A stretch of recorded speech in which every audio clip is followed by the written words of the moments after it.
A new consciousness is developing which sees the Earth as a single organism and recognizes that an organism at war with itself is doomed.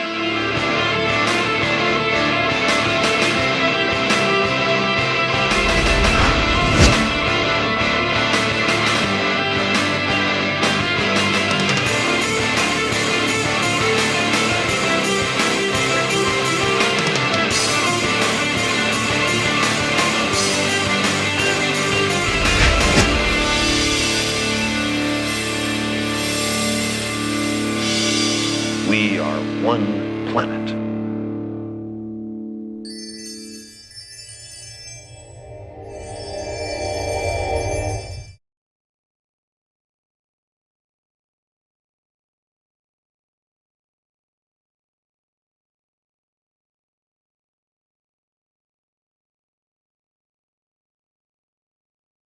The Zeitgeist movement defined.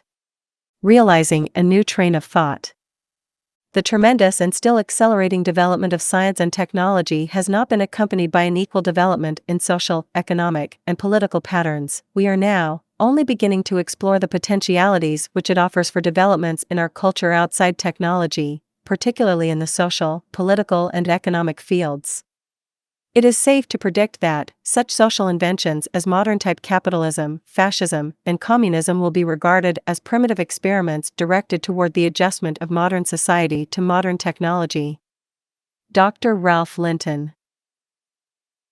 www.thezeitgeistmovement.com. The Zeitgeist movement defined. Realizing a new train of thought. First edition, January 2014. Creative Commons. Attribution Non-Commercial Share-alike 4.0 International. The content in this text may be reproduced only for non-commercial purposes and may not be resold in any form. Any other interests require direct approval by TZM Global.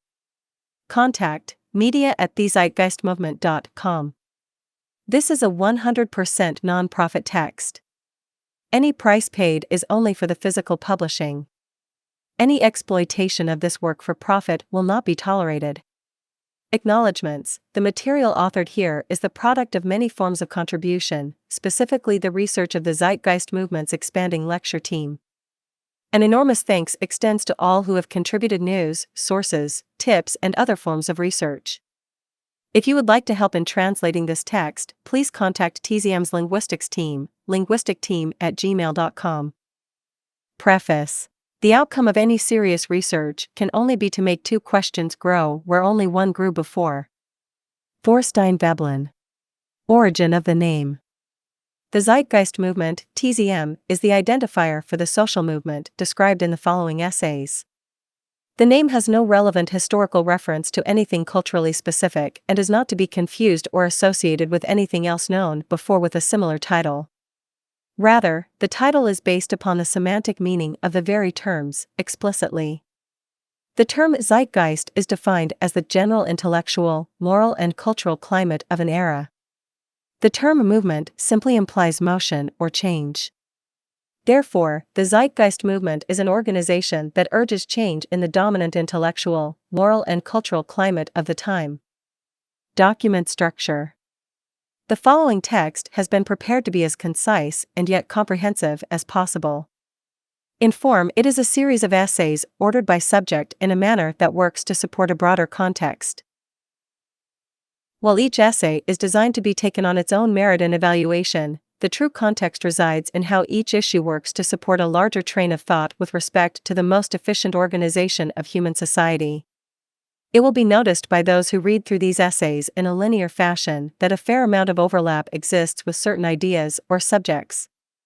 This is deliberate as such repetition and emphasis is considered helpful given how foreign some of the concepts might seem to those with no prior exposure to such material. Also, since only so much detail can be afforded to maintain comprehension given the gravity of each subject and how they interrelate, great effort has been made to source relevant third-party research throughout each essay via footnotes, allowing the reader to follow through with further study as the interest arises. The organism of knowledge. As with any form of presented research, we are dealing with serially generated data composites. Observation, its assessment, documentation and integration with other knowledge, existing or pending, is the manner by which all distinguishable ideas come to evolve. This continuum is important to understand with respect to the way we think about what we believe and why, for information is always separate in its merit from the person or institution communicating or representing. Information can only be evaluated correctly through a systematic process of comparison to other physically verifiable evidence as to its proof or lack thereof. Likewise, this continuum also implies that there can be no empirical origin of ideas. From an epistemological perspective, knowledge is mostly culminated, processed and expanded through communication amongst our species. The individual, with his or her inherently different life experience and propensities, serves as a custom processing filter by which a given idea can be morphed. Collectively, we individuals comprise what could be called a group mind, which is the larger order social processor by which the efforts of individuals ideally coalesce. The traditional method of data transfer through literature, sharing books from generation to generation, has been a notable path of this group mind interaction, for example. Isaac Newton perhaps put this reality best with the statement, "If I have seen further than others, it is by standing upon the shoulders of giants." This is brought up here in order to focus the reader on the critical consideration of data, not a supposed source, as there actually is no such thing in an empirical sense. It is only in the temporal, traditional patterns of culture, such as with literary credits in a textbook for future research reference, is such a recognition technically relevant. There is no statement more erroneous than the declaration that this is my idea. Such notions are byproducts of a material culture that has been reinforced in seeking physical rewards, usually via money, in exchange for the illusion of their proprietary creations. Very often an ego association is culminated as well where an individual claims prestige about their credit for an idea or invention. Yet, that is not to exclude gratitude and respect for those figures or institutions that have shown dedication and perseverance towards the expansion of knowledge itself, nor to diminish the necessity of importance of those who have achieved a skilled, specialized expert status in a particular field. The contributions of brilliant thinkers and engineers such as are Buckminster Fuller, Jacques Fresco, Jeremy Rifkin, Ray Kurzweil, Robert Sapolsky, Thorstein Veblen, Richard Wilkinson, James Gilligan, Carl Sagan, Nikola Tesla, Stephen Hawking and many, many more researchers, past and present, are quoted and sourced in this text and serve as part of the larger data composite you are about to read. Great gratitude is also expressed here towards all dedicated minds that are working to contribute to an improving world. That understood, the Zeitgeist movement claims no origination of any idea it promotes and is best categorized as an activist/educational institution that works to amplify a context upon which existing/emerging scientific findings may find a concerted social imperative. Part 1. Introduction. Overview. Neither the great political and financial power structures of the world, nor the specialization-blinded professionals, nor the population in general realize that it is now highly feasible to take care of everybody on Earth at a higher standard of living than any have ever known. It no longer has to be you or me. Selfishness is unnecessary and henceforth unrationalizable as mandated by survival. War is obsolete. R. Buckminster Fuller. About. Founded in 2008, the Zeitgeist movement, TZM, is a sustainability advocacy group that operates through a network of regional chapters, project teams, public events, media expressions, and charity operations.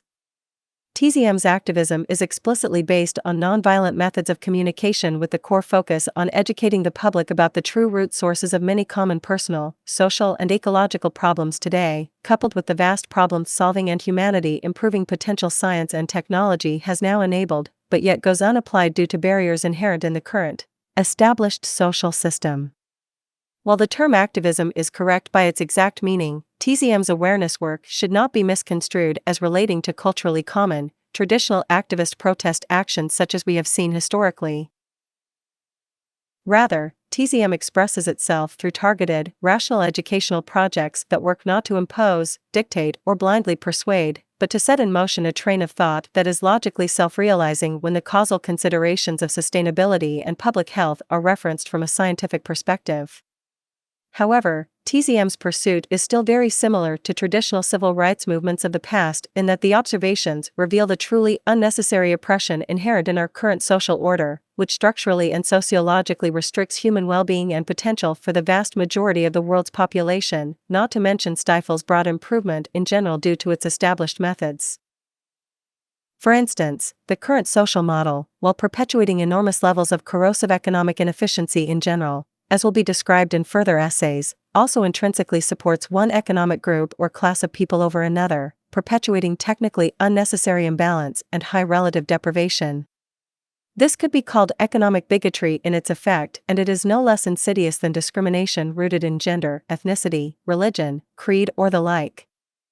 However, this inherent bigotry is really only a part of a larger condition that could be termed structural violence, illuminating a broad spectrum of built-in suffering, inhumanity, and deprivation that is simply accepted as normality today by an uninformed majority.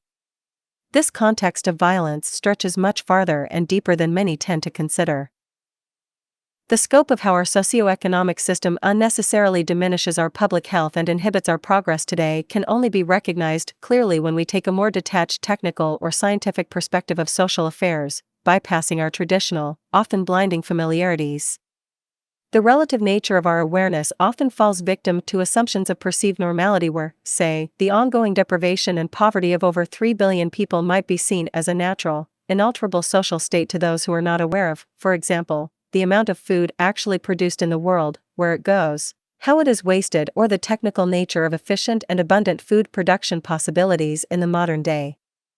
This unseen violence can be extended to cultural memes as well, where social traditions and their psychology can, without direct malicious intent, create resulting consequences that are damaging to a human being. For instance, there are religious cultures in the world that opt out of any form of common medical treatment. While many might argue the moral or ethical parameters of what it means for a child in such a culture to die of a common illness that could have been resolved if modern scientific applications were allowed, we can at least agree that the death of such a child is really being caused not by the disease at that point, but by the sociological condition that disallowed the application of the solution. As a broader example, a great deal of social study has now been done on the subject of social inequality and its effects on public health. As will be discussed more so in further essays, there is a vast array of physical and mental health problems that appear to be born out of this condition, including propensities towards physical violence, heart disease, depression, educational deficiency, and many, many other detriments that have a truly social consequence which can affect us all. The bottom line here is that when we step back and consider newly realized understandings of causality that are clearly having negative effects on the human condition, but go unabated unnecessarily due to the pre-existing traditions established by culture, we inevitably end up in the context of civil rights and hence social sustainability.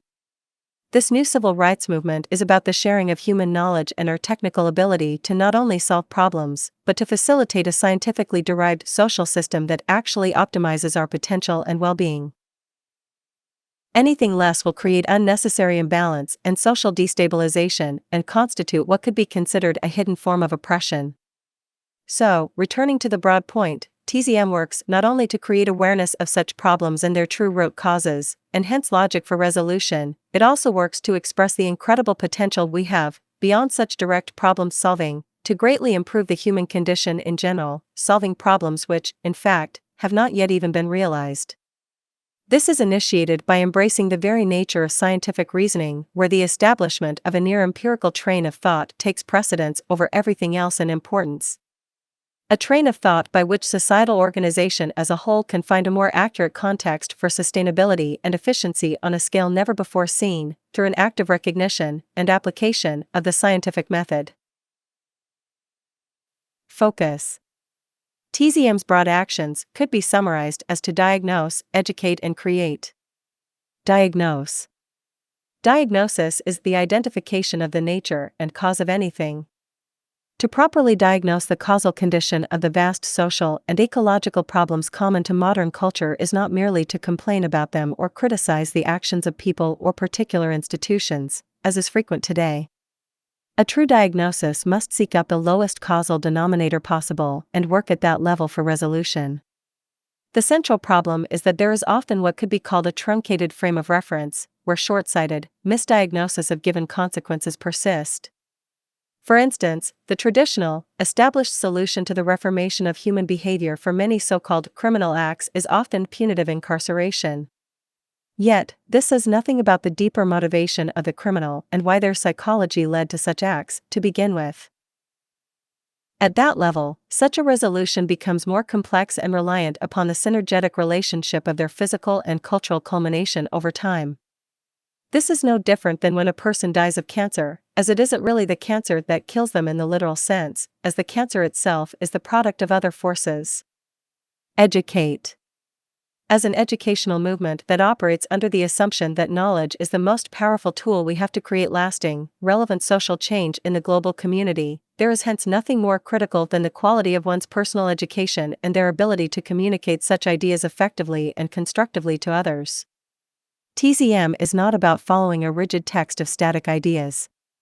Such confined, narrow associations are typical of religious and political cults, not the recognition of emergence that underscores the anti-establishment nature of TZM. TZM does not impose in this sense. Rather, it works to make an open-ended train of thought become realized by the individual, hopefully empowering their independent ability to understand its relevance on their own terms, at their own pace. Furthermore, education is not only an imperative for those unfamiliar with this train of thought and the application set related, but also for those who already subscribe to it. Just as there is no utopia, there is no final state of understanding. Create. While certainly related to the need to adjust human values through education so the world's people understand the need for such social changes, TZM also works to consider how a new social system, based on optimum economic efficiency, would appear and operate in detail, given our current state of technical ability. Programs such as the Global Redesign Institute, which is a digital think tank that works to express how the core societal infrastructure could unfold based on our current state of technology, working to combine that technical capacity with the scientific train of thought so as to calculate the most efficient technical infrastructure possible for any given region of the world, is one example. It is worth briefly noting that TZM's advocated governance approach, which has little semblance to the current manner of governance known today or historically, originates out of a multidisciplinary bridging of various proven methods for maximized optimization, unified through a counterbalancing systems approach that is designed to be as adaptive as possible to new, emerging improvements over time. As will be discussed at length, the only possible reference that could be considered most complete at any given time is one that takes into account the largest interacting observations, system, tangibly relevant. This is the nature of the cause and effect synergy that underscores the technical basis for a truly sustainable economy. Natural law/resource-based economy. Today, various terms exist to express the general logical basis for a more scientifically oriented social system in different circles, including the titles resource-based economy or natural law economy. While these titles are historically referential and somewhat arbitrary overall, the title natural law/resource-based economy, NLRBE, will be utilized here since it has the most concrete semantic basis. A natural law/resource-based economy is defined as an adaptive socioeconomic system actively derived from direct physical reference to the governing scientific laws of nature. Overall, the observation is that through the use of socially targeted research and tested understandings in science and technology, we are now able to logically arrive at societal approaches which could be profoundly more effective in meeting the needs of the human population.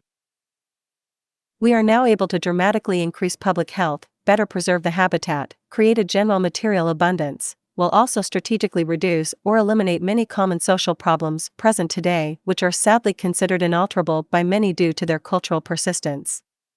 Train of thought. Many figures or groups have worked to create temporally advanced technological applications, working to apply current possibilities to this train of thought in order to enable new efficiencies in problem solving, such as Jacques Fresco's city systems or Buckminster Fuller's Dymaction House. Yet, as obviously important as this applied engineering is, it is still critical to remember that all specific technological applications can only be transient when the evolution of scientific knowledge and its emerging technological applications are taken into account. In other words, all current applications of technology tend to become obsolete over time. Therefore, what is left can only be a train of thought with respect to the underlying causal scientific principles. TZM is hence loyal to this train of thought, not figures, institutions, or temporal technological advancements. Rather than follow a person or design, TZM follows the self-generating premise of understanding, and it hence operates in a non-centralized, holographic manner, with this train of thought as the origin of influence for action. Superstition to science. A notable pattern worth mentioning is how the evolution of mankind's understanding of itself and its habitat also continues to expand away from older ideas and perspectives, which are no longer supported due to the constant introduction of new, schema-altering information. A worthy notion to note here is superstition, which, in many circumstances, can be viewed as a category of belief that once appeared to be adequately supported by experience/perception, but can no longer be held as viable due to new, conflicting data. For example, while traditional religious thought might seem increasingly implausible to more people today than ever in the West, due to the rapid growth in information and general literacy, the roots of religious thought can be traced to periods where humans could justify the validity and accuracy of such beliefs given the limited understanding they had of their environment in those early times. This pattern is apparent in all areas of understanding, including modern academia. Even so-called scientific conclusions that, again, with the advent of new information and updated tests often cannot be held as valid anymore, are still commonly defended due to their mere inclusion in the current cultural tradition. Such established institutions, as they could be called, often wish to maintain permanence due to reasons of ego, power, market income, or general psychological comfort. This problem is, in many ways, at the core of our social paralysis. So, it is important to recognize this pattern of transition and realize how critical being vulnerable really is when it comes to belief systems, not to mention coming to terms with the rather dangerous phenomenon of established institutions which are culturally programmed and reinforced to seek self-preservation rather than evolve and change. Tradition to emergence. The perceptual clash between our cultural traditions and our ever-growing database of emergent knowledge is at the core of what defines the zeitgeist as we know it, and a long-term review of history shows a slow grind out of superstitious cultural traditions and assumptions of reality as they heed to our newly realized benchmark of emergent, scientific causality. This is what TZM represents in its broadest philosophical context, a movement of the cultural zeitgeist itself into new, verifiable and more optimized understandings and applications. Hence, while society certainly has witnessed vast and accelerating changes in different areas of awareness and practice, such as with our vast material technology today, it appears our social system is still long behind.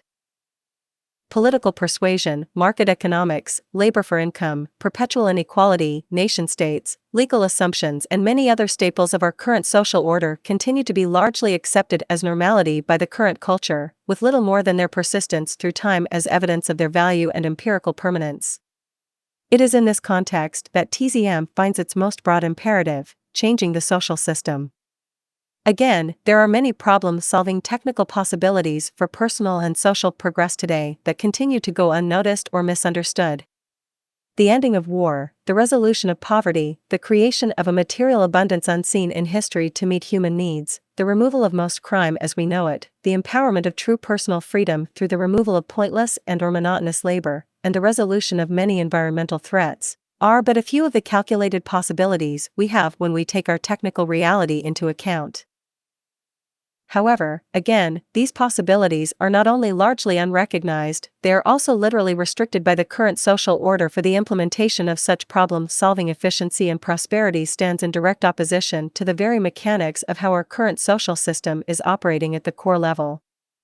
Therefore, until the socioeconomic tradition and its resulting social values are challenged and updated to present-day understandings, until the majority of the human population understands the basic, underlying train of thought technically needed to support human sustainability and public health, as derived from the rigor of objective scientific investigation and validation, until much of the baggage of prior false assumptions, superstition, divisive loyalties and other socially unsustainable, conflict-generating, cultural hindrances are overcome, all the life-improving and problem-resolving possibilities we now have at hand will remain largely dormant. The real revolution is the revolution of values. Human society appears centuries behind in the way it operates and hence what it values. If we wish to progress and solve the mounting problems at hand and, in effect, reverse what is an accelerating decline of our civilization in many ways, we need to change the way we think about ourselves and hence the world we inhabit. The Zeitgeist movement's central task is to work to bring this value shift to light, unifying the human family with the basic perspective that we all share this small planet and we are all bound by the same natural order laws, as realized by the method of science. This common ground understanding extends much farther than many have understood in the past. The symbiosis of the human species and the synergistic relationship of our place in the physical world confirm that we are not separate entities in any respect. The new societal awakening must show a working social model that is arrived at from this inherent logic if we expect to survive and prosper in the long term. We can align or we can suffer. It is up to us. The scientific worldview. Almost every major systematic error which has deluded men for thousands of years relied on practical experience. Horoscopes, incantations, oracles, magic, witchcraft, the cures of witch doctors and of medical practitioners before the advent of modern medicine, were all firmly established through the centuries in the eyes of the public by their supposed practical successes. The scientific method was devised precisely for the purpose of elucidating the nature of things under more carefully controlled conditions and by more rigorous criteria than are present in the situations created by practical problems. Michael Polanyi. Generally speaking, the evolution of human understanding can be seen as a move from surface observations, processed by our limited 5 physical senses, intuitively filtered through the educational framework and value characteristics of that period of time, to the technique of objective measuring and self-advancing methods of analysis which work to arrive at, or calculate, conclusions through testing and retesting proofs, seeking validation through the benchmark of scientific causality. A causality that appears to comprise the physical characteristics of what we call nature itself. The natural laws of our world exist whether we choose to recognize them or not. These inherent rules of our universe were around long before human beings evolved a comprehension to recognize them, and while we can debate as to exactly how accurate our interpretation of these laws really is at this stage of our intellectual evolution, there is enough reinforcing evidence to show that we are, indeed, bound by static forces that have an inherent, measurable, determining logic. The vast developments and predictive integrity found in mathematics, physics, biology and other scientific disciplines proves that we as a species are slowly understanding the processes of nature and our growing, inventive capacity to emulate, accentuate or repress such natural processes confirms our progress in understanding it. The world around us today, overflowing with material technology and life-altering inventions, is a testament as to the integrity of the scientific process and what it is capable of. Unlike historical traditions, where a certain stasis exists with what people believe, as is still common in religious-type dogma today, this recognition of natural law includes characteristics which deeply challenge the assumed stability of beliefs which many hold sacred.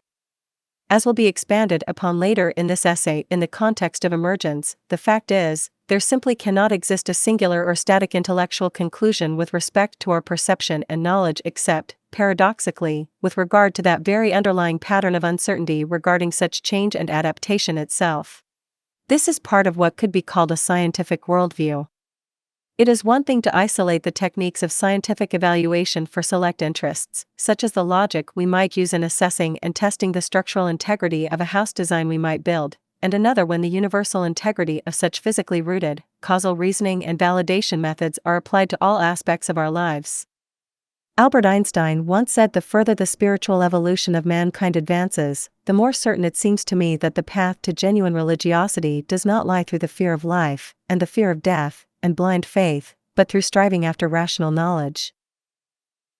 While cynics of science often work to reduce its integrity to yet another form of religious faith, demean its accuracy as cold or without spirituality, or even highlight consequences of applied technology for the worst, such as with the creation of the atomic bomb, which, in actuality, is an indication of a distortion of human values rather than engineering, there is no ignoring the incredible power this approach to understanding and harnessing reality has afforded the human race.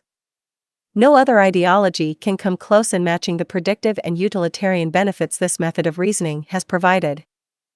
However, that is not to say active cultural denial of this relevance is not still widespread in the world today. For example, when it comes to theistic belief, there is often a divisive tendency that wishes to elevate the human being above such mere mechanics of the physical reality. The implied assumption here is usually that we humans are special for some reason, and perhaps there are forces, such as an intervening God, that can override natural laws at will, making them less important than, say, ongoing obedience to God's wishes, etc.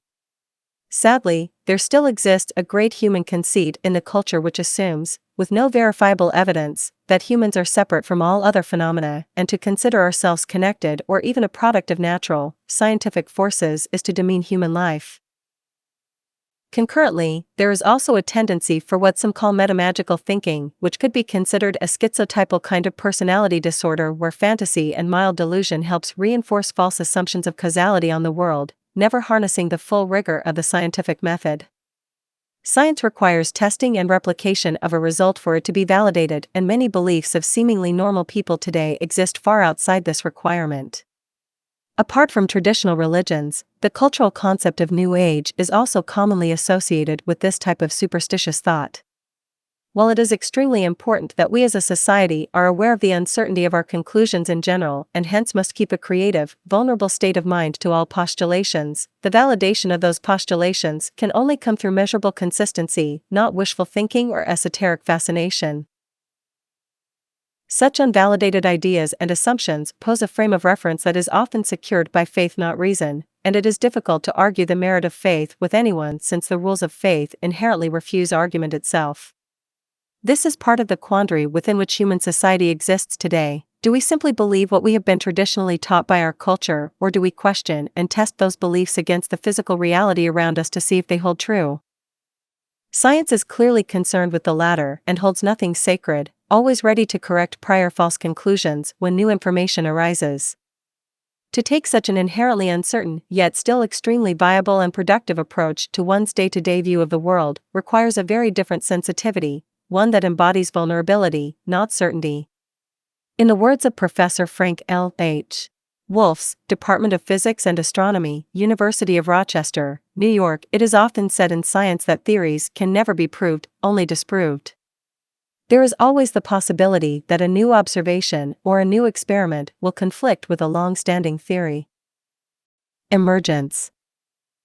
So, at the heart of the scientific method is skepticism and vulnerability.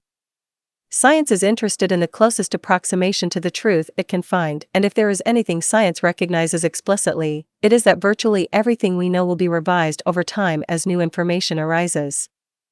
Likewise, what might seem far-fetched, impossible or even superstitious upon its first culmination might very well prove to be a useful, viable understanding in the future once validated for integrity. The implication of this constitutes an emergence of thought, or even an emergence of truth, if you will. A cursory examination of history shows an ever-changing range of behaviors and practices based upon ever-updating knowledge, and this humbling recognition is critical for human progress. Symbiosis. A second point deeply characteristic of the scientific worldview worth bringing up in this regard has to do with the symbiotic nature of things, as we know them. Largely dismissed as common sense today by many, this understanding holds profound revelations for the way we think about our world, our beliefs, our conduct, and ourselves. The term symbiotic is typically used in the context of interdependent relationships between biological species. However, our context of the word is broader, relating to the interdependent relationship of everything. While early, intuitive views of natural phenomena might have looked upon, say, the manifestation of a tree as an independent entity, seemingly self-contained in its illusion of separation, the truth of the matter is that a tree's life is entirely dependent on seemingly external input forces for its very culmination and existence. The water, sunlight, nutrients, and other needed interactive external attributes to facilitate the development of a tree is an example of a symbiotic or synergetic relationship. However, the scope of this symbiosis has become much more revealing than we have ever known in the past, and it appears the more we learn about the dynamics of our universe, the more immutable its interdependence. The best concept to embody this notion is that of a system. The term tree is really a reference to a perceived system. The root, trunk, branches, leaves, and other such attributes of that tree could be called subsystems. Yet, the tree itself is also a subsystem, it could be said, of, perhaps, a forest, which itself is a subsystem of other larger, encompassing phenomena such as an ecosystem. Such distinctions might seem trivial to many, but the fact is, a great failure in human awareness has been not to fully respect the scope of the Earth system and how each subsystem plays a relevant role. The term categorical systems could even be used here to describe all systems, seemingly small or large, because such language distinctions are ultimately arbitrary. These perceived systems and the words used to reference them are simply human conveniences for communication. The fact is, there appears to be only one possible system, as organized by natural law, which can be legitimately referenced, since all the systems we perceive and categorize today can only be subsystems. We simply cannot find a truly closed system anywhere. Even the Earth system, which intuitively appears autonomous, with the Earth floating about the void of space, is entirely reliant on the Sun, the Moon, and likely many, many other symbiotic/synergistic factors we have yet to even understand for its defining characteristics. In other words, when we consider the interactions that link these perceived categorical systems together, we find a connection of everything, and, on a societal level, this system interaction understanding is at the foundation of likely the most viable perspective for true human sustainability. The human being, like a tree or the Earth, again intuitively appears self-contained. Yet, without, for example, oxygen to breathe, one will not survive. This means the human system requires interaction with an atmospheric system and hence a system of oxygen production, and since the process of photosynthesis accounts for the majority of the atmospheric oxygen we breathe, it is to our advantage to be aware of what affects this particular system and work to harmonize our social practices with it. When we witness, say, pollution of the oceans or the rapid deforestation of Earth, we often forget how important such phenomena really are to the integrity of the human system. In fact, there are so many examples of environmental disturbances perpetuated by our species today due to a truncated awareness of this symbiotic cause and effect that links all known categorical systems. Volumes could be dedicated to the crisis. At any rate, the failure to recognize this connectedness is a fundamental problem, and once this principle of interacting systems is fully understood, many of our most common practices today will likely appear grossly ignorant and dangerous in future hindsight.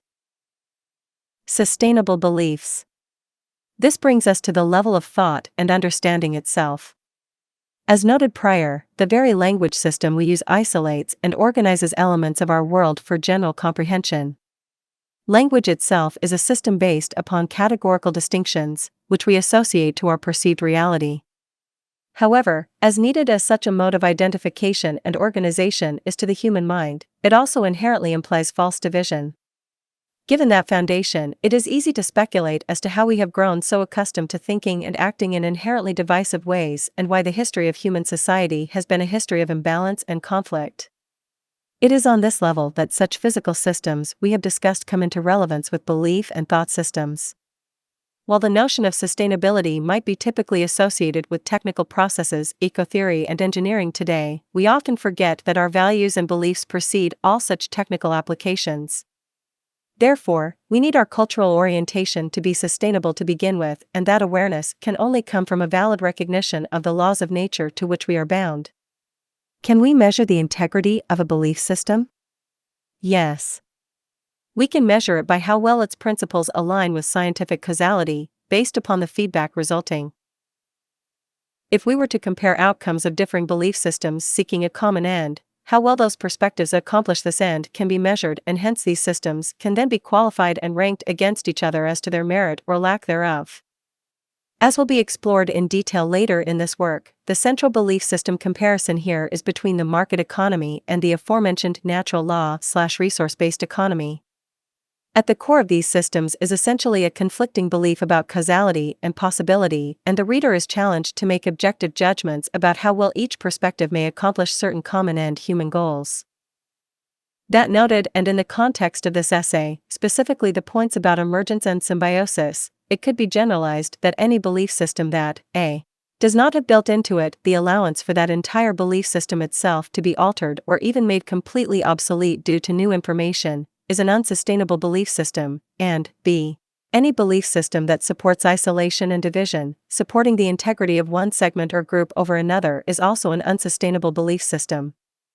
Sociologically, having a scientific worldview means being willing and able to adapt both as an individual and as a civilization when new understandings and approaches emerge that can better solve problems and further prosperity. This worldview likely marks the greatest shift in human comprehension in history. Every modern convenience we take for granted is a result of this method, whether recognized or not, as the inherent, self-generating, mechanistic logic appears to be universally applicable to all known phenomena. While many in the world still attribute causality to gods, demons, spirits, and other non-measurable faith-based views, a new period of reason appears to be on the horizon where the emerging scientific understanding of ourselves and our habitat is challenging the traditional, established frameworks we have inherited from our less informed ancestors. No longer is the technical orientation of science demeaned to mere gadgets and tools. The true message of this worldview is about the very philosophy by which we need to orient our lives, values, and social institutions. So, as will be argued in further essays, the social system, its economic premise, along with its legal and political structure, has become arguably linked to a condition of faith in the manner it is now perpetuated. The market and monetary-driven system of economy, for example, is argued to be based on little more than a set of now outdated, increasingly inefficient assumptions, no different than how early humans falsely assumed the world was flat, demons caused sickness, or that the constellations in the sky were fixed, static, two-dimensional, tapestry-like constructs. There are enormous parallels to be found with traditional religious faith and the established, cultural institutions we assume to be valid and normal today. Just as the Church in the Middle Ages held absolute power in Europe, promoting loyalties and rituals which most would find absurd or even insane today, those a number of generations from now will likely look back at the established practices of our current time and think the exact same thing. Sourcing solutions. A new type of thinking is essential if mankind is to survive and move toward higher levels. Albert Einstein. A central consideration inherent to TZM's perspective on societal change for the better regards understanding progress itself. There appear to be two basic angles to consider when it comes to personal or social progress: manifesting potential and problem resolution. Potential and resolution. Manifesting potential is simply the improvement of a condition that was not considered prior to be in a problematic state. An example would be the ability to improve human athletic performance in a particular field through targeted strengthening, diet, refining techniques, and other means that were simply not known before. Problem resolution, on the other hand, is the overcoming of an issue that has currently recognized detrimental consequences and/or limitations to a given affair. A general example would be the discovery of a medical cure for an existing, debilitating disease so that said disease no longer poses harm.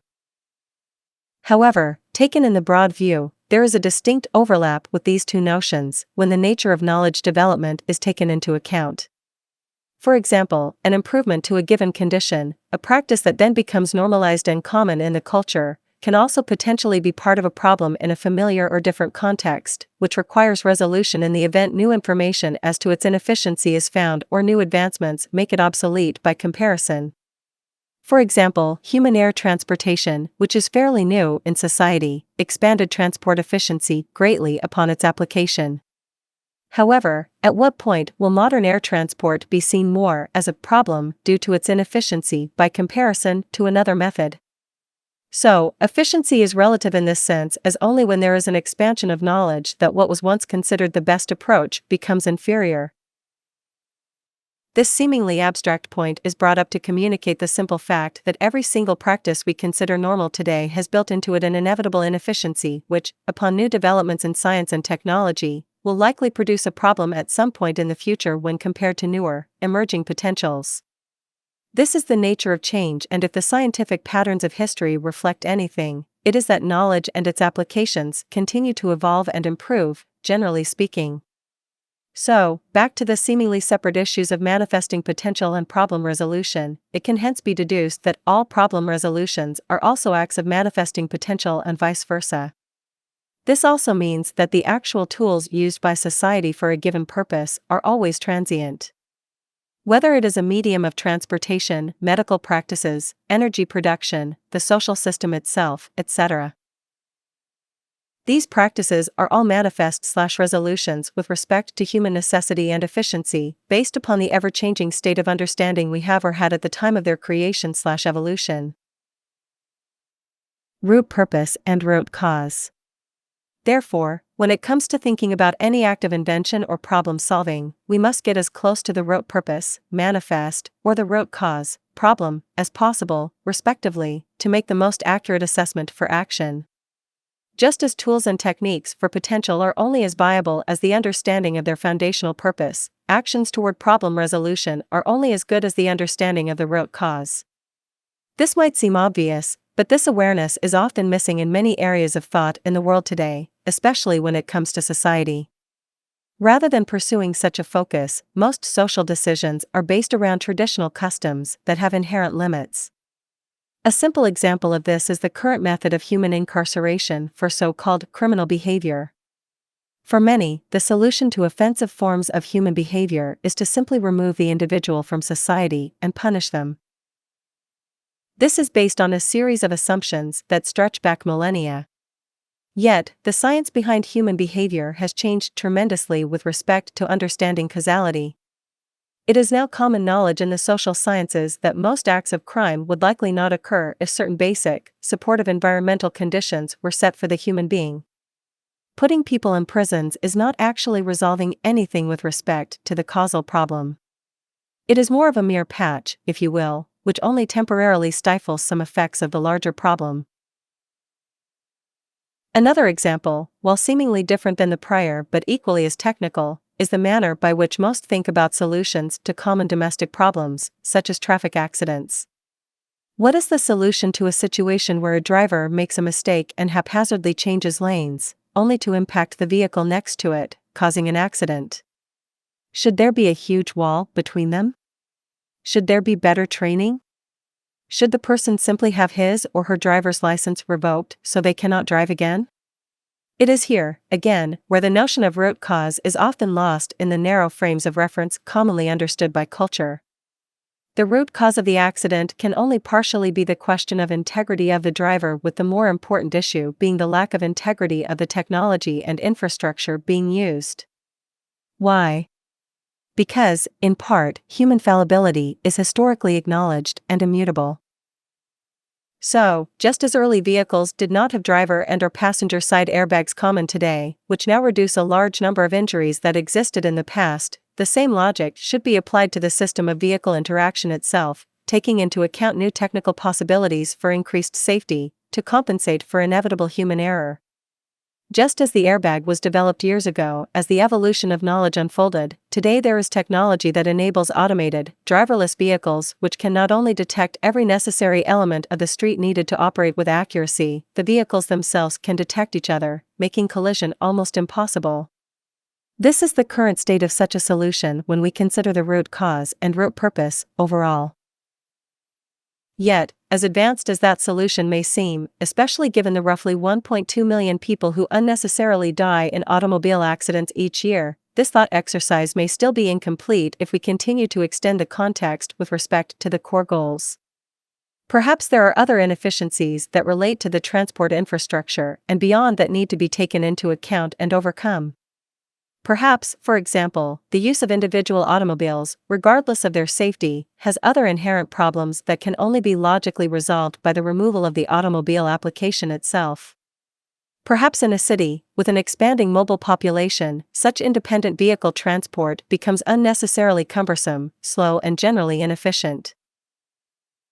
The more viable solution in this circumstance might become the need for a unified, integrated mass transit system that can increase speed, reduce energy use, reduce resource use, and reduce pollution, along with many other related issues, to the effect that using automobiles in such a condition then becomes part of an emerging problem.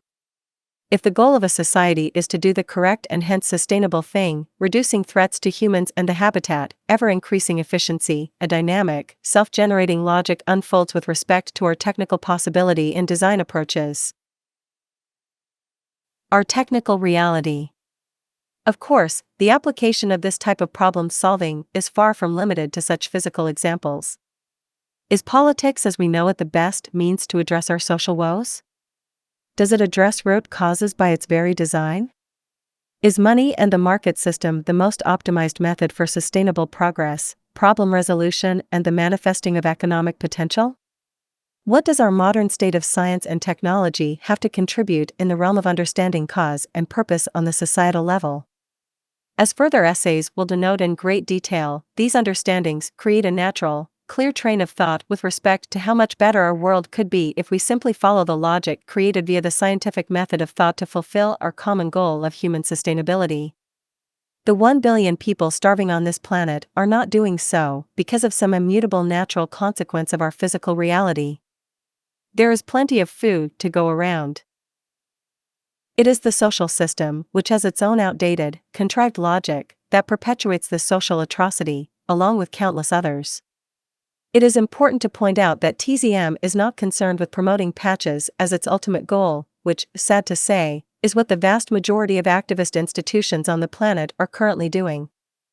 We want to promote the largest order, highest efficiency set of solutions available at a given time, aligned with natural processes, to improve the lives of all, while securing the integrity of our habitat.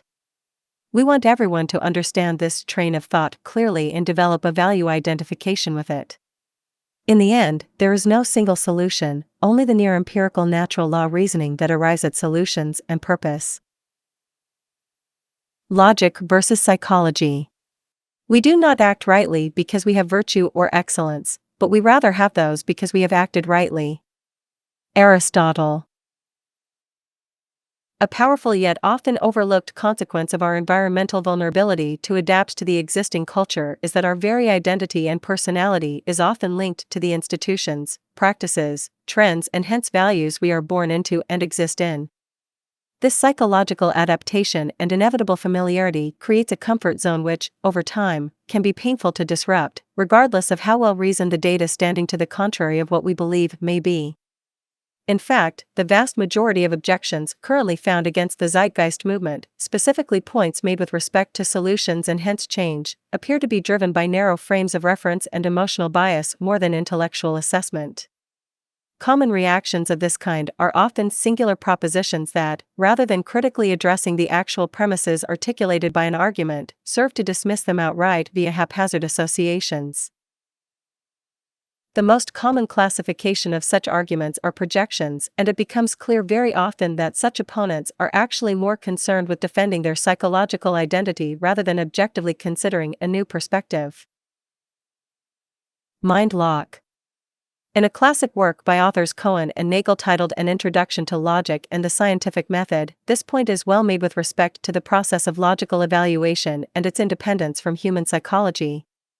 The weight of evidence is not itself a temporal event, but a relation of implication between certain classes or types of propositions. Of course, thought is necessary to apprehend such implications, however, that does not make physics a branch of psychology. The realization that logic cannot be restricted to psychological phenomenon will help us to discriminate between our science and rhetoric, conceiving the latter as the art of persuasion or of arguing so as to produce the feeling of certainty. Our emotional dispositions make it very difficult for us to accept certain propositions, no matter how strong the evidence in their favor. And since all proof depends upon the acceptance of certain propositions as true, no proposition can be proved to be true to one who is sufficiently determined not to believe it. The term mind lock has been coined by some philosophers with respect to this phenomenon, defined as the condition where one's perspective becomes self-referring, in a closed loop of reasoning. Seemingly empirical presuppositions frame and secure one's worldview, and anything contradictory coming from the outside can be blocked or rejected, often even subconsciously.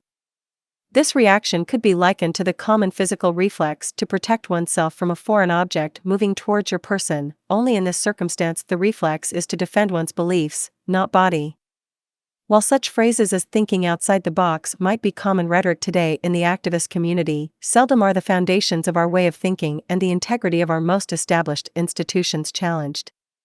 They are, more often than not, considered to be givens and assumed inalterable. For example, in the so-called democracies of the world, a president, or the equivalent, is a common point of focus with respect to the quality of a country's governance. A large amount of attention is spent towards such a figure, his perspectives and actions. Yet, seldom does one step back and ask, why do we have a president to begin with? How is her power as an institutional figure justified as an optimized manner of social governance? Is it not a contradiction of terms to claim a democratic society when the public has virtually no real say with respect to the actions of the president once he or she is elected?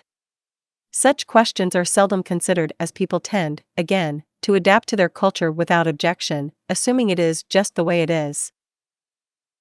Such static orientations are almost universally a result of cultural tradition and, as Cohen and Nagel point out, it is very difficult to communicate a new, challenging idea to those who are sufficiently determined not to believe it. Such traditional presuppositions, held as empirical, are likely a root source of personal and social retardation in the world today. This phenomenon, coupled with an educational system that constantly reinforces such established notions through its institutions of academia, further seals this cultural inhibition and compounds the hindrance to relevant change. While the scope of this tendency is wide with respect to debate, there are two common argumentative fallacies worth noting here, as they constantly come up with respect to the application set and train of thought promoted by TZM.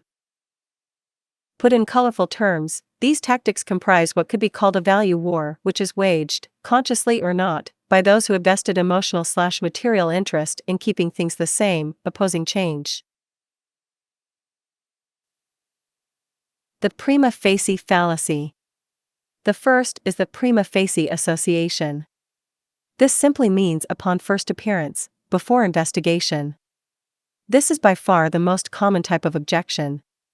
A classical case study is the common claim that the observations and solutions presented by TZM are simply rehashed Marxist communism. Let's briefly explore this as an example.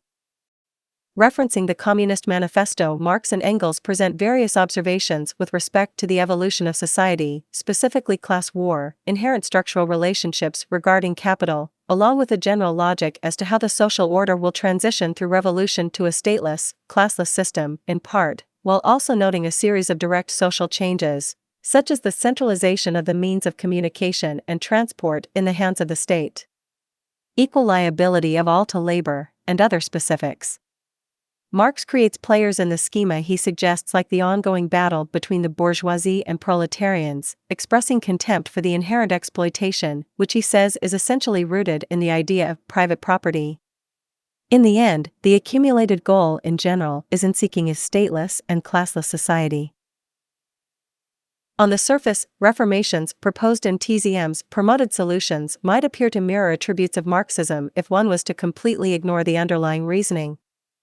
The idea of a society without classes, without universal property, and a complete redefinition of what comprises the state might, on the surface, show confluence by the mere gestures themselves, especially since Western academia commonly promotes a duality between communism and capitalism with the aforementioned character points noted as the core differences. However, the actual train of thought to support these seemingly similar conclusions is quite different. TZM's advocated benchmark for decision-making is not a moral philosophy, which, when examined at its root, is essentially what Marxist philosophy was a manifestation of. TZM is not interested in the poetic, subjective, and arbitrary notions of a fair society, guaranteed freedom, world peace, or making a better world simply because it sounds right, humane, or good. Without a technical framework that has a direct physical referent to such terms, such moral relativism serves little to no long-term purpose. Rather, TZM is interested in scientific application, as applied to societal sustainability, both physical and cultural. As will be expressed in greater detail in further essays, the method of science is not restricted in its application within the physical world, and hence the social system, infrastructure, educational relevance, and even understanding human behavior itself, all exist within the confines of scientific causality. In turn, there is a natural feedback system built into physical reality which will express itself very clearly in the context of what works and what doesn't over time, guiding our conscious adaptation. Marxism is not based on this calculated worldview at all, even though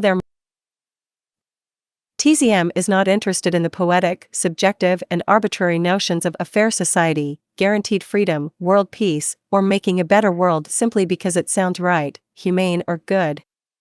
Without a technical framework that has a direct physical referent to such terms, such moral relativism serves little to no long-term purpose. Rather, TZM is interested in scientific application, as applied to societal sustainability, both physical and cultural.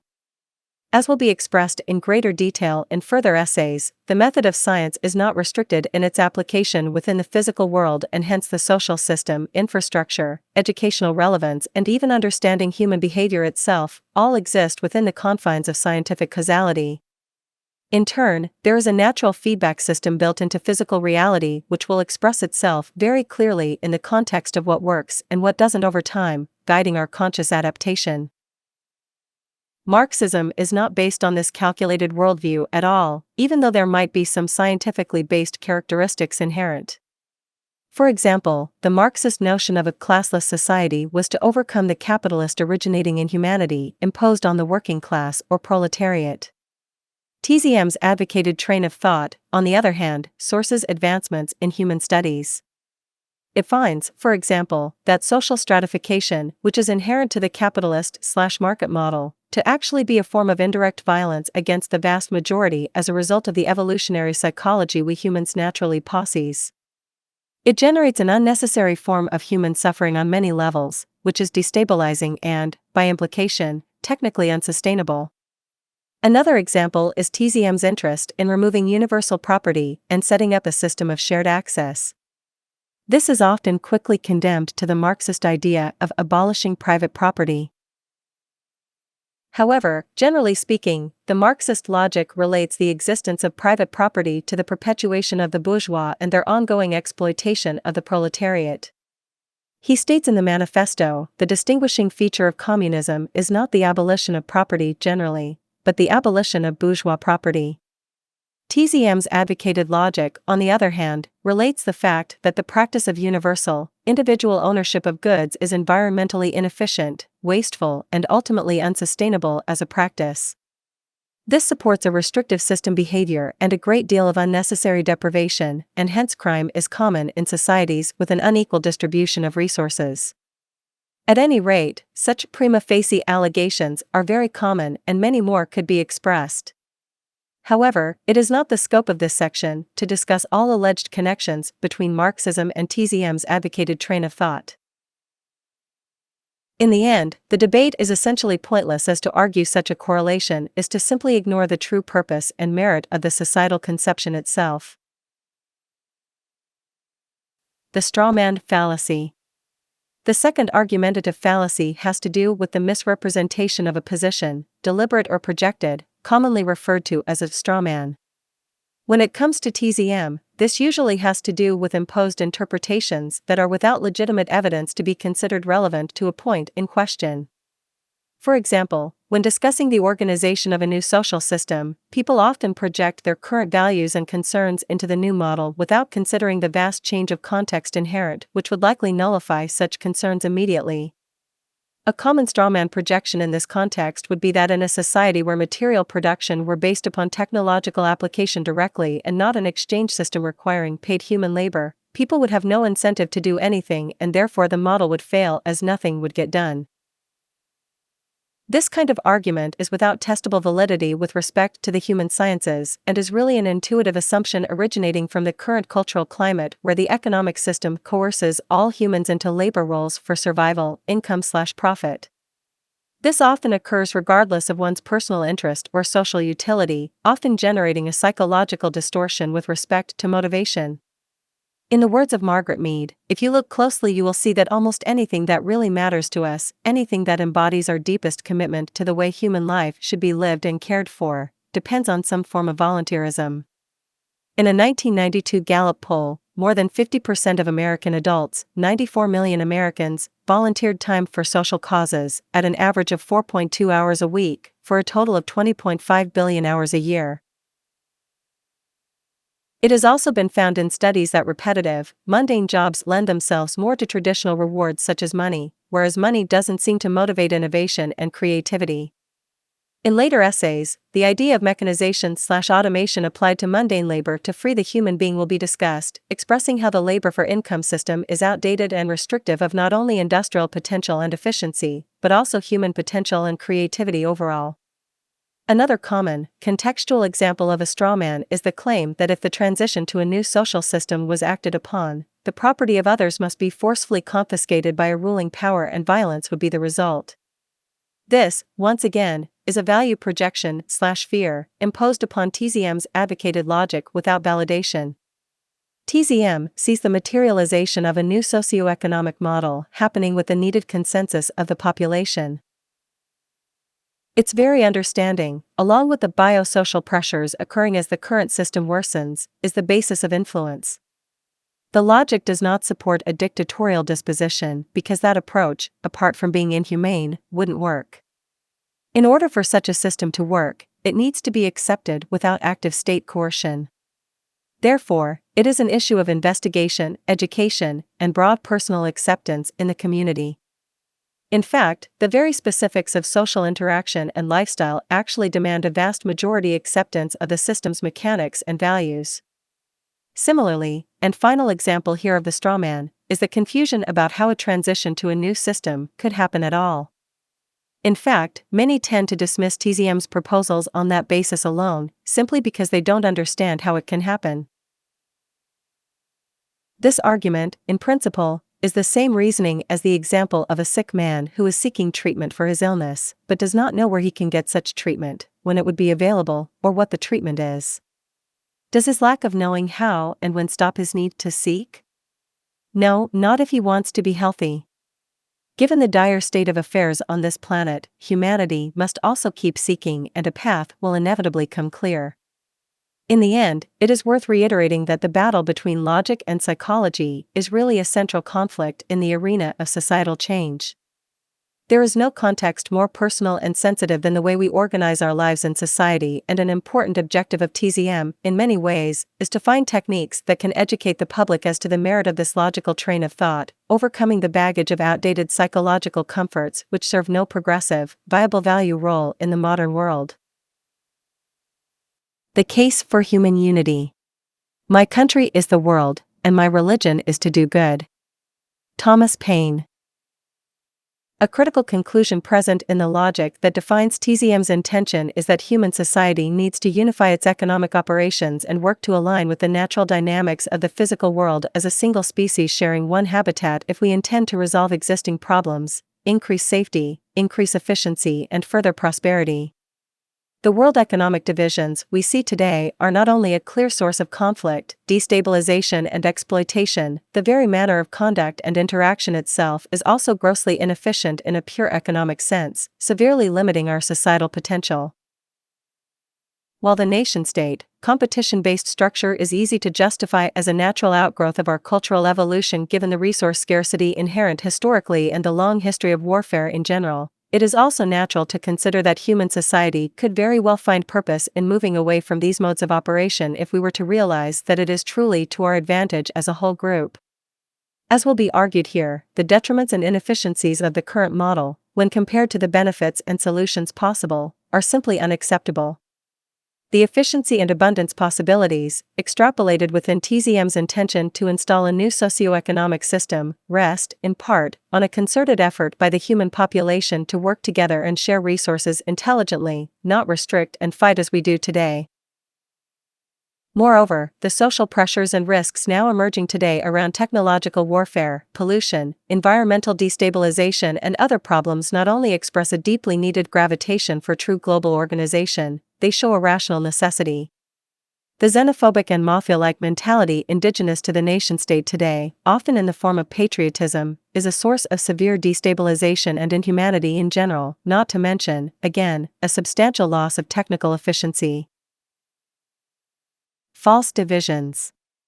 As noted in prior essays, the core basis of our survival and quality of life as individuals and as a species on the Earth revolves around our understanding of natural law and how it relates to our method of economy. This premise is a simple referential understanding where the physical laws of nature are considered in the context of economic efficiency, both on the human and habitat levels. It is only logical that any species present in and reliant on the habitat in which it exists should conform all conduct to align with the natural orders inherent to that habitat, as best they can be understood at the time. Any other orientation is simply irrational and can only lead to problems. Understanding that Earth is a symbiotic/synergistic system with resources existing in all areas, coupled with the provably inherent underlying causal scientific order that exists, in many ways, as a logical guide for the human species to align with for the greatest societal efficacy, we find that our larger context as a global society transcends all notions of traditional/cultural division, including having no loyalty to a country, corporation, or even political tradition. If an economy is about increasing efficiency in meeting the needs of the human population while working to further sustainability and prosperity, then our economic operations must take this into account and align with the largest relevant system that we can understand. So again, from this perspective, the nation-state entities are clearly false, arbitrary divisions perpetuated by cultural tradition, not logical, technical efficiency. Values. The broad organization of society today is based on multi-level human competition. Nation-states compete against each other for economic/physical resources, corporate market entities compete for profit/market share, and average workers compete for wage-providing occupations/income and hence personal survival itself. Within this competitive ethic is a basic psychological propensity to disregard the well-being of others and the habitat.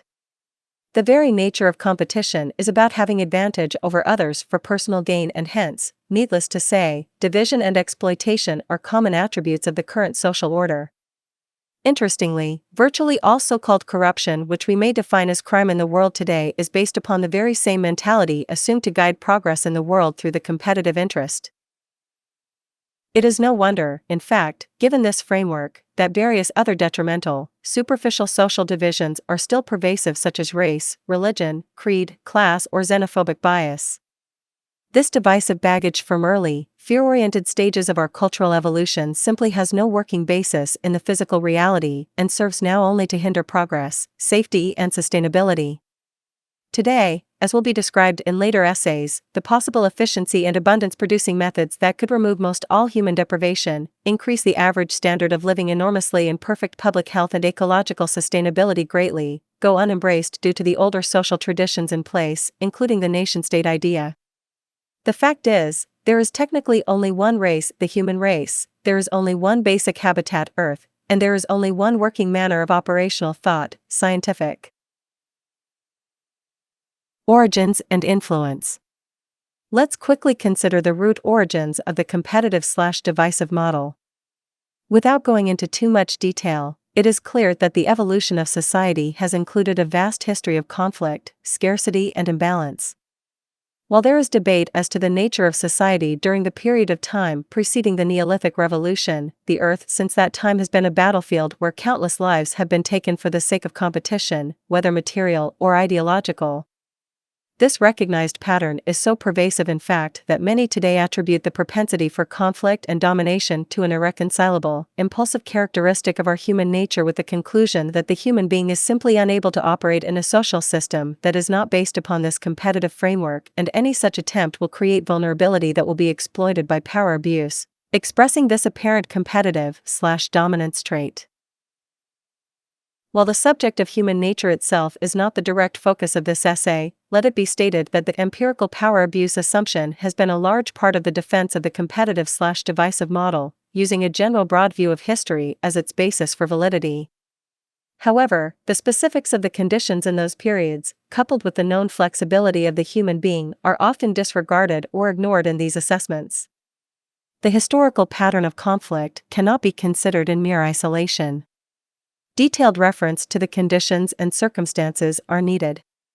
In fact, it's likely accurate to say that the dominant/conflict propensity, which is clearly a possible reaction for nearly all humans in our need for self-preservation and survival in general, is being provoked by pressures rather than being the source of any negative reaction.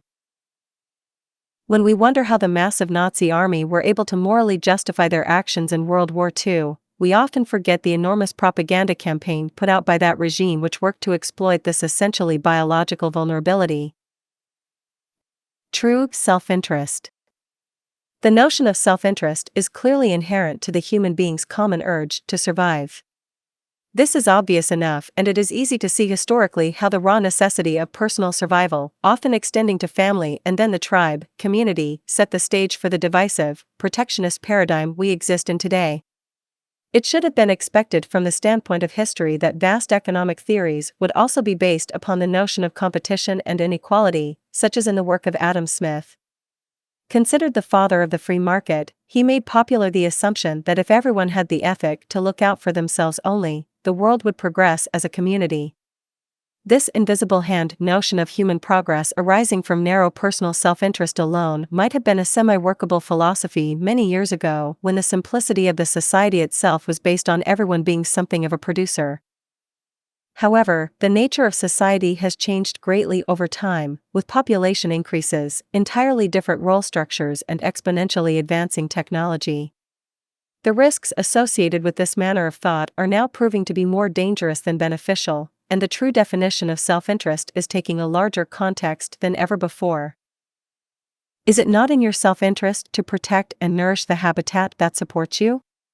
Is it not in your self-interest to take care of society as a whole, providing for its members so that the consequences of deprivation, such as crime, are reduced as much as possible to ensure your safety? Is it not self-interest to consider the consequences of imperialist wars that can breed fierce jingoistic hatred on one side of the planet, only to have, say, a suitcase bomb explode behind you at a restaurant as a desperate blowback act of retribution? Is it not self-interest to assure all of society's children have the best upbringing and education so that your future and the future of your children can exist in a responsible, educated, and increasingly productive world? Is it not in your self-interest to make sure industry is as organized, optimized, and scientifically accurate as possible, so that we do not produce shoddy, cheap technology that might perhaps cause a problem in the future if it fails? The bottom line is that things have changed in the world today, and your self-interest is now only as good as your societal interest. Being competitive and going out for yourself, beating others only has a negative consequence in the long term, for it is denying awareness of the synergistic system we are bound within. A cheaply made nuclear power plant in Japan might not mean much to people in America. However, if that plant was to have a large-scale technical failure, the fallout and pollution might make its way over to American homes, proving that you are never safe in the long run unless you have a global consciousness. In the end, only an Earth-humankind conscious view can assure a person's true self-interest and hence, in many ways, also assure our society's evolutionary fitness. The very idea of wishing to support your country and ignoring or even enjoying the failure of others is a destabilizing value system. Warfare. The days of practical warfare are long over. New technology on the horizon has the ability to create weapons that will make the atom bomb look like a Roman catapult in destructive power. Centuries ago, warfare could at least be minimized to the warring parties overall. Today, the entire world is threatened. There are over 23,000 nuclear weapons today, which could wipe out the human population many times over. In many ways, our very social maturity is being questioned at this time. Battles with only sticks and stones as weapons could tolerate a great deal of human distortion and malicious intent. However, in a world of nanotech weapons that could be constructed in a small lab with enormous destructive power, our expanded self-interest needs to take hold and the institution of war needs to be systematically shut down. In order to do this, nations must technically unify and share their resources and ideas, not hoard them for competitive self-betterment, which is the norm today. Institutions like the United Nations have become complete failures in this regard because they naturally become tools of empire building due to the underlying nature of country divisions and the socio-economic dominance of the property/monetary/competition-based system orientation. It is not enough to simply gather global leaders at a table to discuss their problems. The structure itself needs to change to support a different type of interaction between these regional groups, where the perpetual threat inherent between nation-states is removed. In the end, there is no empirical ownership of resources or ideas. Just as all ideas are serially developed across culture through the group mind, the resources of the planet are equally as transient in their function and scientifically defined as to their possible purposes. The Earth is a single system, along with the laws of nature that govern it. Either human society recognizes and begins to act and organize on this inherent logic, or we suffer in the long run. The final argument: human nature. Man acquires at birth, through heredity, a biological constitution which we must consider fixed and unalterable, including the natural urges, which are characteristic of the human species. In addition, during his lifetime, he acquires a cultural constitution which he adopts from society through communication and through many other types of influences. It is this cultural constitution which, with the passage of time, is subject to change and which determines to a very large extent the relationship between the individual and society. Albert Einstein. The only argument remaining. The train of thought and application set presented in TZM's materials are technical by nature, expressing the interest of applying the method and merit of scientific causality to the social system as a whole. The benefits of this approach are not only to be taken on their own merit but should also be considered in contrast to today's established, traditional methods and their consequences. It will likely then be noticed that our current societal methods are not only grossly outdated and inefficient by comparison, they are increasingly dangerous and inhumane, with the necessity for large-scale social change becoming ever more important. This isn't about utopia. It is about truly practical improvements. The overall basis of the market concept has to do fundamentally with assumptions related to human behavior, traditional values, and an intuitive view of history, not emergent reasoning, actual public health measures, technical capacity, or ecological responsibility. It is a non-technical, philosophical approach, which merely assumes that human decisions made through its internal logic and incentive system will produce a responsible, sustainable, and humane outcome, driven by the elusive notion of freedom of choice which, on the scale of societal functionality, appears tantamount to organizational anarchy. This is why the monetary market model of economics is often considered religious by nature in TZM materials, as the causal mechanism is really based on virtually superstitious assumptions of the human condition with little linkage to emerging scientific understandings about ourselves and the rigid symbiotic/synergistic relationship of our habitat and its governing natural laws.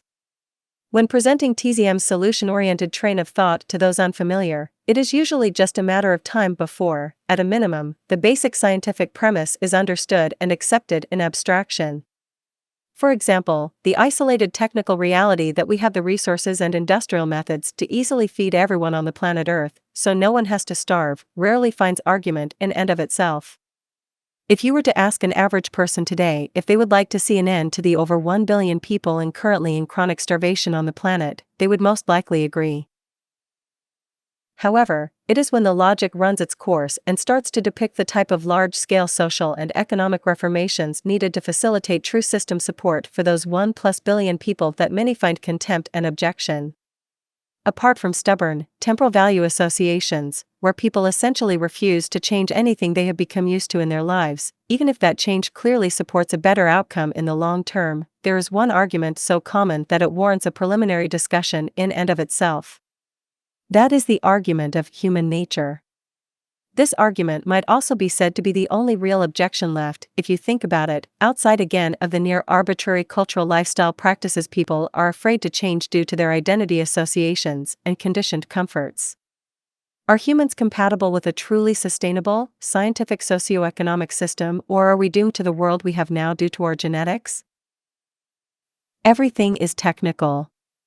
The case for a new social system based directly on a scientific view for understanding and maximizing sustainability and prosperity, technically, really cannot be contradicted by another approach, as bold as such a statement may seem. Why?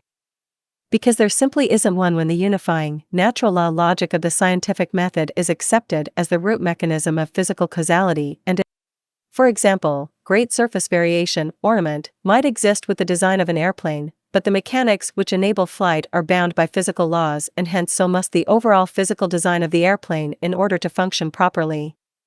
Constructing such a machine to perform a job with the goal of optimized performance, safety and efficiency is not a matter of opinion, just as no matter how many ornaments we may place around our homes, the physical structure of the building must adhere to the rigid laws of physics and natural dynamics of the habitat for safety and endurance and hence can have little respective variation in a technical sense. The organization of human society can be no different if the intention is integrity and optimization. To think of the functional nature of a working society is to think about a mechanistic schematic, if you will. Just as we would design an airplane to work in the best way possible, technically, so should our approach be to the social system, which is equally as technical in its needed functionality. Unfortunately, this general perspective has never been given a real chance in history, and today our world is still run in an incongruous manner where the principal incentive is more about detached, immediate, short-sighted personal gain and differential advantage than it is about proper, strategic industrial methods, ecological alignment, social stability, public health considerations, and generational sustainability. This is all pointed out, again, because the human nature argument against such an approach is really the only seemingly technical argument that can possibly defend the old system we have today. It is really the only argument left when people who wish to uphold this system realize that nothing else they logically argue can possibly be viable given the irrationality inherent to every other claim against a natural law-based social model. Irrationally bound? Boiling it down, this challenge can be considered in one question: is the human species able to adapt and thrive in a technically organized system where our values and practices align with the known laws of nature in practice, or are we confined by our genes, biology, and evolutionary psychology to operate in only the way we know today? While many today argue the specifics of the nature versus nurture debate from blank slate behaviorism to genetic determinism, it has become clear, at a minimum, that our biology, our psychology, and our sociological condition are inexorably linked to the environment we inhabit, both from the standpoint of generational evolutionary adaptation, biological evolution, to short-term biases and values we absorb from our environment, cultural evolution. So, before we go into detail on this issue, it is well worth noting that our very definition as human beings in the long and short-term view is based upon a process of adaptation to existing conditions, including the genes themselves. This is not to discount the per-case genetic relevance itself, but to highlight the process to which we are a part, for the gene-environment relationship can only be considered as an ongoing interaction, with the outcomes largely a result of the environmental conditions in the long and short term. If this wasn't the case, there is little doubt the human species would have likely perished long ago due to a failure to adapt. Moreover, while it is clear we humans still appear to maintain hardwired, predictable reactions for raw, personal survival, we have also proven the ability to evolve our behaviors through thought, awareness, and education, allowing us to, in fact, control/overcome those impulsive, primitive reactions, if the conditions for such are supported and reinforced. This is an extremely important distinction and is what separates the variants of human beings from their less evolved primate family, in many ways. A quick glance at the diversity in historical human conduct we see throughout time, contrasted with the relatively slow pace of larger structural changes of our brains and DNA over the past couple of thousand years, shows that our adaptive capacity, via thought/education, is enormous on the cultural level. It appears that we are capable of many possible behaviors and that a fixed human nature, as an unalterable, universal set of behavioral traits/reactions shared by all humans without exception, cannot be held as valid. Rather, there appears to be a spectrum of possible behaviors and predictable reactions, all more or less contingent upon the type of development, education, stimuli, and conditions we experience. The social imperative in this respect cannot be emphasized enough, for environmental influence is a massive factor that grooms not only our decision-making preferences in both the long and short term, but the overall environmental interaction with our biology in general also has powerful effects on personal well-being and hence broad public health in many specific ways. It has been found that environmental conditions, including factors such as nutritional input, emotional security, social association, and all forms of stress in general, can influence the human being in many more ways than previously thought. This process begins in utero, through the sensitive postnatal and childhood planned learning adaptation periods, and carries on throughout life on all physiological and psychological levels. For example, while there is evidence that depression as a psychological disorder can have a genetic predisposition, it is the environment that really triggers it or not. Again, this is not to downplay the influence of biology on our personalities, but to show the critical importance of understanding these realities and adapting our social system and macro influences to support the most positive outcome we can. Changing the condition. The idea of changing society's influences/pressures to bring out the best of the human condition rather than the worst is at the core of the social imperative of TZM, and this idea is sadly lost in the culture's social considerations today. Enormous evidence exists to support how the influence of our environment is what essentially creates our values and biases, and while genetic and physiological influences can set propensities and accentuations for certain behaviors, the most active influence regarding our variability is the life experience and condition of the human being, hence the manner of interaction between the internal, physiological, and external, environmental. In the end, the most relevant issue is stress. Our genes, biology, and evolutionary psychology might have some hang-ups, but they are nothing compared to the environmental disorder we have created in our culture. The enormity of now unnecessary stress in the world today, debt, job insecurity, increasing health risks both mental and physiological, and many other issues have created a climate of unease that has been increasingly making people sick and upset. If we were faced with an option to adapt our society in a way that could provably better public health, increase social stability, generate abundance, and help sustainability, would we not just do it? To think human beings are simply incompatible with methods that can increase their standard of living and health is extremely unlikely. So, in conclusion to this section, let it be stated that the subject of human nature is one of the most complex issues there is when it comes to specifics. However, the broad and viable awareness with respect to basic public health improvement via reducing stress, increasing quality nutrition, and stabilizing society by working toward abundance and ease rather than strife and complexity, is not susceptible to much debate. We now have some refined truths about the human condition that give enough evidence to see that we are not only generating poor reactions and habits due to the influence of the current socioeconomic order, we are also greatly disrespecting the habitat as well, creating not only a lack of sustainability in an ecological sense, but, again, in a cultural sense as well. Once again, to think humans are simply incompatible with these resolutions, even if it means changing our world greatly, defies the long history of adaptation we have proven to be capable of.